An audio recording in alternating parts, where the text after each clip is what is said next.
안녕하세요. 고려대학교, 중앙대학교, 단국대학교 의예과에 합격한 유원우입니다. 우선 겨울방학에는 기초를 다지는 데에 주력했습니다. 앞으로의 학습에 있어서 기본 개념을 몰라 문제를 틀리는 일이 발생하지 않도록 꼼꼼하고 오류 없이 모든 내용을 이해하려고 노력했습니다. 3월달부터는 본격적으로 문제풀이량을 늘렸습니다. 내가 가장 취약한 부분이 어디인지 찾아 집중적으로 공략했고 모든 과목을 균형 있게 공부하는 데에 초점을 맞췄습니다. 6월 이후에는 실전 경험을 쌓기 위해 모의고사를 겸했습니다. 3월부터 계속해왔던 문제풀이에 과목별로 주당 1회에서 3회분 정도의 모의고사를 더하며 실전 적용 연습을 했습니다. 9월부터 수능 때까지는 모의고사에 더욱 비중을 두고 공부했습니다. 국어는 주간지를 풀 때도 하프 모의고사 형식으로 공부했고 수학은 하루에 최소 1개에서 2개 정도의 실전 모의고사를 풀었습니다. 영어는 이틀에서 3일에 한 번 정도 모의고사를 풀며 감을 유지했고 과학 탐구 과목은 하루에 2개에서 3회분 정도의 실전 모의고사를 풀었습니다.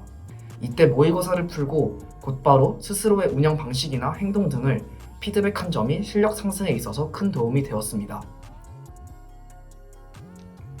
기본적으로 수능 시간표 순서대로 공부를 진행했습니다.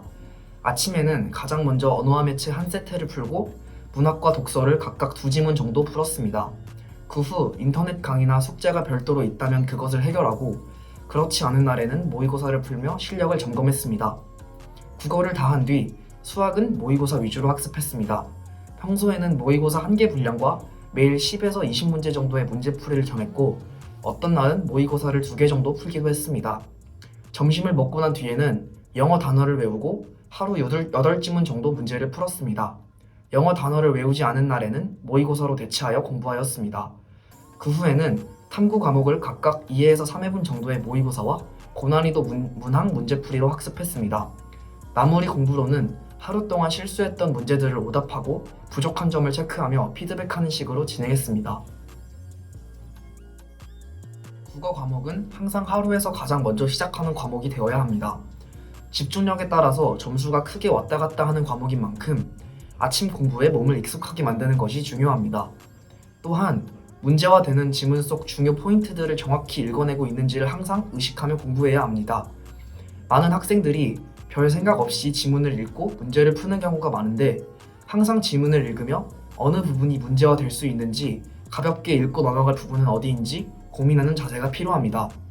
수학은 많은 양의 문제풀이 경험으로 새로운 문제를 만났을 때 어떤 식으로 대처하는지에 대한 대비가 충분히 되어 있어야 합니다. 특히 문제에서 주는 조건이 무엇을 의미하는지 내지는 그 조건을 보았을 때 어떤 식으로 풀이 과정을 이어나가야 하는지에 대한 고민을 항상 해야 합니다.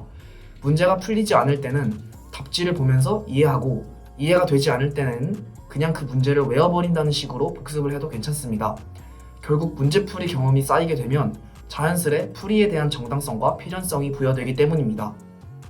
영어 과목은 꾸준함이 가장 중요하다고 생각합니다. 매일 정해진 분량의 단어와 적절한 수준의 지문 학습이 필요합니다. 기본적으로 매일 단어 암기 30분에 문제풀이 1시간 정도를 기준으로 경우에 따라 이를 늘리거나 줄이면서 학습하는 것을 추천드립니다. 한편 영어는 기출문제를 위주로 공부하며 이해가 되지 않는 구문이나 문장은 직접 하나하나 뜯어보며 이해하는 방식으로 학습해야 합니다. 기출에서 반복되는 전개 방식이나 구문에 익숙해지는 것이 중요하기 때문입니다. 탐구 과목은 개념과 문제풀이가 가장 괴리가 큰 과목인 만큼 개념과 기출학습을 어느 정도 마쳤다면 빠르게 문제풀이 단계로 넘어가야 하는 과목입니다. 수학 과목과 마찬가지로 문제의 틀이 변하더라도 특정 조건을 마주했을 때 어떤 식으로 논리를 전개하는지에 대한 꾸준한 고민과 노력이 필요합니다.